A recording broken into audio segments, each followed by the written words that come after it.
Hi, this is Tim of the 1916 Company. Welcome and thanks for logging on. If you love this watch, email me, Team Mosso at the1916company.com for purchase pricing and availability questions concerning this watch. And today we present my favorite dress watch from Vacheron. That is correct, my favorite dress watch from a brand famous for them.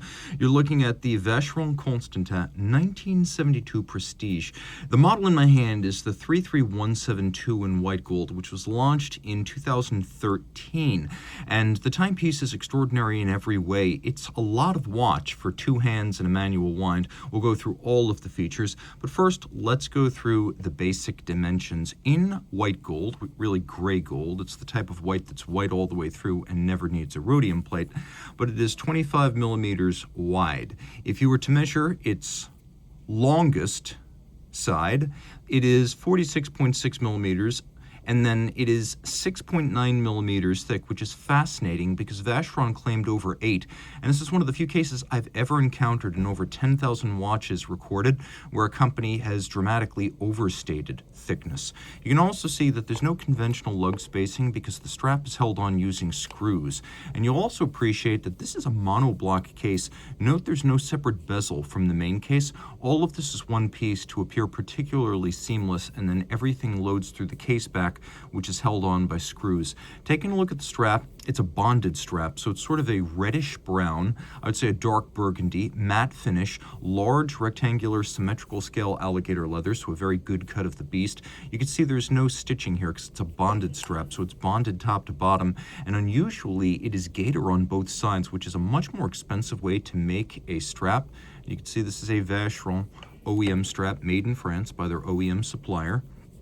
And so the bonding removes the stitching to create a thinner, more seamless aesthetic. But gator on both sides costs a few $100s more. The upshot is that it also lasts a lot longer, and this watch deserves the best.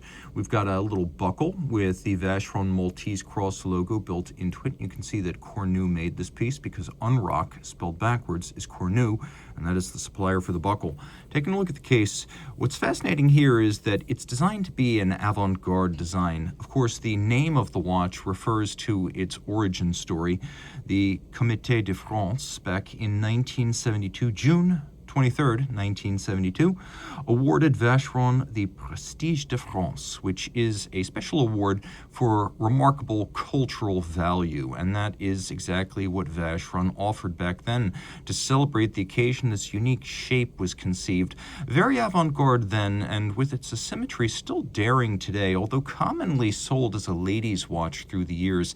This 2013 edition was an unabashed appeal to men who loved the style and heritage of this model. It is bigger, it is purely mechanical, there are no diamonds to be seen, and thus the watch is more effective as an appeal to its target audience. Taking a quick look now, you can see that if you take the longest side and compare it to the length of the sapphire on the shorter side, that's going to be a 1.618 ratio, which is the golden section. So there is quite a bit of thought in this design. It's not just a chaos agent in watch form. So the visual balance, although asymmetrical, is still quite appealing via the golden section, the use of the herringbone dial motif. Now, there was also a boutique edition, 40 pieces for Paris, that came out this year. That one is completely monotone, and it has a different dial design, plus it has purely silvered hands and logos. This one's a little bit more colorful with the half-frosted 5N red gold hands and the Vacheron logo, and then the herringbone design. The other one had more of a wave format. So taking a look at this watch, you can see one of the fascinating features is that the crystal is so complex, asymmetrical, non-round, and even cambered from side to side. It would have been very difficult to make this watch 30 meters water resistant, but Vacheron did succeed on that front. You can also see here we have the Vacheron Maltese cross on the crown, and underneath the case back, which proudly declares Prestige de la France, we have a caliber 1003, and normally I wouldn't be able to do much more than tell you about caliber 1003. Fortunately, I have another Vacheron with that movement, and so I'm going to show you right now.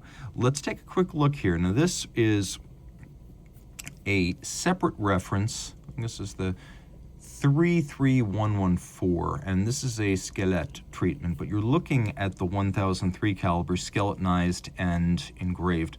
Now the one in the Prestige is made of solid gold, 18 karat and hallmark, whereas I believe this one is gilded, and the one in the Prestige that you just saw is actually solid gold, like a Journe movement. So it's based on the JLC 803 Abauche, and we'll actually fire this up so you can see it wind and also see it in motion. JLC launched this movement back in 1953, and it was jointly for Vacheron and AP. AP started using the movement, which it calls the 2003 in 1953. Vacheron waited 2 more years for its bicentennial in 1955 to introduce the 1003. But it's based on the JLC 803 Abauche, which is famous historically and still remarkable today for being only 1.64 millimeters thick. It's 21.1 millimeters in diameter. But JLC does have the 849 version of this movement, but that movement is considerably thicker. The 1.64 is exclusive to the 1003 in Vacheron form or the 2003 in AP form. Now you can see it's got a architecture that's very traditional. In spite of being small, it's much like a pocket watch. A crown wheel, ratchet wheel, barrel, center wheel, third wheel, fourth wheel, escape wheel, and then the balance. It's a 18,000 vibration per hour, 31-hour manual wind power reserve. And the idea here being that it's really releasing everything in service of its thinness. So it has a short power reserve, and of course this is not a hugely durable movement because it's designed to be ultra thin, but you might be surprised at the degree of refinement. In both applications, it is 5-position adjusted, which is the gold standard used by chronometers and high horology. So in spite of the fact that it does have an incredibly thin profile and an incredibly short power reserve and a slow beat rate, nevertheless, a lot of energy goes into making this movement a good timekeeper, and the 5-position adjustment of this 18 jewel caliber, which is itself a jewel, is exceptional. The standard of decoration on both is Geneva hallmark, so while this one is not skeletonized, it does feature a high degree of black polish, satination, beveling, anglage, and polished screw heads with chamfered slots in circumference. So this is also the Vacheron 1003, manual wind, 31 jewels, 5-position adjustment, 1.64 millimeters thick. And you can see the Geneva seals on the case as well, because since roughly mid-2012, it has been a qualitative standard for the entire watch. We'll now throw the watch on my wrist, and I can report, although it's short across the wrist, the shape of it and the stiffness of the strap, it has no conventional means of pivoting, so you have to bend the strap itself. It does wear a little bit larger than you'd think, which is why this is really a man's watch and not necessarily a lady's watch. You can see for something that's billed as, quote, 25 millimeters, it is nothing like a 25 millimeter watch. It's long across the wrist, though not oppressive, and the curvature of the case does help. I'd recommend it for a wrist as small as 14 centimeters circumference, but if your wrist is much smaller than that, you're going to approach the limits of how much the strap can be bent and crimped. So just keep that in mind. It is incredibly thin and will easily slide underneath the cuff, and in my opinion, this is the ultimate Vacheron dress elegance. I absolutely adore it. So if you love this watch, here's how you make it yours. Reach out to Team Mosso at the 1916company.com for purchase and pricing details.